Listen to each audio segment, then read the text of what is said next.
The death penalty is more than a legal punishment. It reflects the values, governance, and priorities of a nation. Many scholars and activists oppose the death penalty, with Amnesty International calling it a violation of human rights under the UN's 1948 Declaration, which guarantees the right to life and freedom from torture.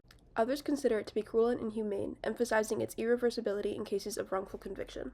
The use of the death penalty in the United States, China, and South Korea reflects their political systems and responsiveness to activism, influencing how the Asian diaspora engages with these legal systems and advocates for justice. Examining the death penalty in these nations reveals broader implications for capital punishment, governance, and global human rights activism. South Korea's policy is the most progressive of the three countries we will discuss. While the death penalty remains legal, no executions have been carried out since 1997. This de facto moratorium highlights a shift in societal values. South Korea's evolving stance reflects the influence of global human rights movements, growing public awareness, and a cultural commitment to ethical governance. This shift from a punitive approach to one that prioritizes rehabilitation and human dignity highlights the nation's increasing dedication to human rights. In the United States, the death penalty remains legal, but its use is increasingly rare. In 2023, 24 people were executed, over double the amount in 2021. However, this is significantly fewer than the 85 people killed in 2000. Its application varies greatly between states. In Texas, executions are carried out regularly. In California, there are large death row populations but a moratorium on executions. In Maine, the practice is outlawed, and in Alaska and Hawaii, none have ever taken place. Public sentiment is shifting against the death penalty due to concerns over racial bias, wrongful convictions, and high costs, though most still support it for crimes like murder. In contrast, China applies the death penalty widely, not just for violent crimes, but also for nonviolent offenses like corruption and drug trafficking, believed to be executing more people annually than any other nation. The secretive nature of its justice system reflects a government that uses capital punishment as a tool of control, asserting authority over individuals and society. Unlike in the United States and South Korea, where debates about the death penalty are part of public discourse, China's lack of transparency prevents activism and public discussion, making the death penalty a symbol of the state's power rather than a reflection of public sentiment.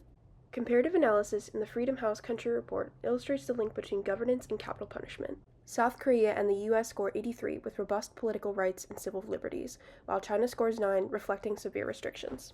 In China, limited free expression and media independence hinder advocacy, contrasting with South Korea and the U.S., where activism benefits from freer media despite challenges like defamation laws or disinformation. Activism plays a critical role in shaping death penalty policies, but its impact depends heavily on the type of political environment and the government's response to dissent. In South Korea, public human rights campaigns have maintained the moratorium, while in the U.S., grassroots organizations use litigation, education, and lobbying to challenge the death penalty's fairness and morality. In China's authoritarian regime, activism is stifled by strict government control and severe punishment for dissent, with international pressure and external organizations occasionally influencing policy, though their impact is limited. These contrasting experiences highlight that activism thrives in responsive governments, with progress driven by grassroots efforts in democracies and top-down reform in authoritarian regimes. The Asian diaspora is deeply affected by differing approaches to the death penalty, especially when foreign legal systems clash with their expectations of justice. For example, Chinese expatriates might still fear the consequences of their home country's authoritarianism when advocating for justice abroad, while Korean nationals in the diaspora may take pride in their country's human rights advancements over larger world powers like the U.S. A major issue to addressing these issues across borders is the lack of standardized reporting, with China's lack of transparency making it difficult to assess its executions and compare them to countries like the United States and South Korea. Despite these challenges, the Asian diaspora has the potential to build bridges between activism across countries, with shared strategies and transnational advocacy amplifying efforts to abolish the death penalty globally. The intersection of global activism is evident in movements like the Hong Kong protests for democracy and the George Floyd or Black Lives Matter protests, showcasing how shared struggles for justice resonate across borders.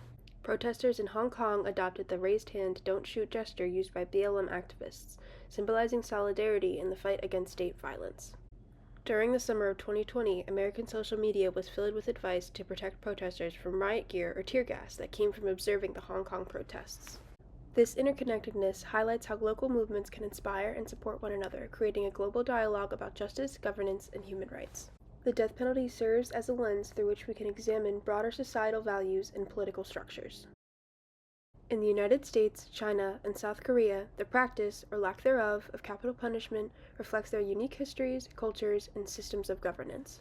For the Asian diaspora, navigating these systems presents both challenges and opportunities. By fostering shared strategies and learning from each other's experiences, we can continue to challenge the death penalty and advocate for justice worldwide.